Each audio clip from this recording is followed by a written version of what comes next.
আসসালামু আলাইকুম। ভালোবাসা বাংলাদেশ থেকে মোহাম্মদ রহমান বলছি।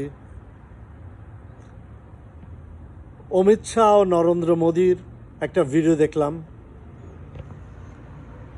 নরেন্দ্র মোদী বলছেন বাংলাদেশি, অমিত শাহ বলছেন বাংলাদেশি কো চুন চুন কে মারেগা। বাংলাদেশ তো ধনী অর্থশালী দেশ, তোরা তো ইন্ডিয়া ফকিরা, সারা জীবন ফকির ছিলি। 1971 সালের পরে তোরা আমাদের দেশ লুণ্ঠন করে 53 বছরে তোরা পয়সা কিছু কামাইছিস, তোরা একটু বড় লোক হয়েছিস। আগামী 10 বছরে বাংলাদেশ যদি তোদের সাথে আমরা সমস্ত কিছু, আমরা তো চাই না তোদের সাথে সম্পর্ক, তোরা আমাদের পিছনে পড়ে আছস, তোরা আমাদের পেশাব পায়খানা এগুলো খায় তোরা বড় লোক হচ্ছিস। আরে ইন্ডিয়া, তোরা আমাদের 26 লক্ষ ইন্ডিয়ান আমাদের এখান থেকে খাওয়া দাওয়া করে চলে, সবগুলোকে এখানে পিডায় ইন্ডিয়ান পিডায় দেশ থেকে বাইর করতে হবে। ভাই আপনারা এখনও সজাগ থাকেন, ইন্ডিয়ার জিনিসপত্র ব্যবহার করা বন্ধ করে দেন। দোকান পাট এখানে কোনো ইন্ডিয়ার জিনিস কিনবেন না।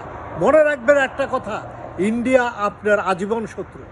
ইন্ডিয়াকে শত্রু না মনে করলে এই দেশকে তারা নিরাপদে থাকতে দিবে না এবং অনর্গল তারা গণ্ডগোল করে রাখবে। ইন্ডিয়াকে টোটালি বন্ধ করতে হবে, তাদের সাথে কোনো ট্রানজ্যাকশন, কোনো বিজনেস কিছুই আমরা করব না। আমরা আমাদের দেশকে চালাবো ইনশাল্লাহ। আমরা কয়েক বছরের মধ্যে আমরা অনেক সমৃদ্ধশালী দেশ হিসাবে প্রতিষ্ঠিত হব। তো ইন্ডিয়াকে বর্জন করেন, ইন্ডিয়া হচ্ছে আমাদের শত্রু দুশ্মন। ভয় পাওয়ার কিচ্ছু নাই।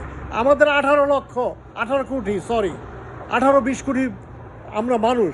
আমরা যদি ঠিকভাবে সবাই আস্থা হাতে নিই, আমরা দিল্লি পর্যন্ত চলে যেতে পারবো। এইসব কাপুরুষ এগুলোকে ভয়ের কোনো কারণ নাই, এমনি তারা টুকরা টুকরা হয়ে যাবে।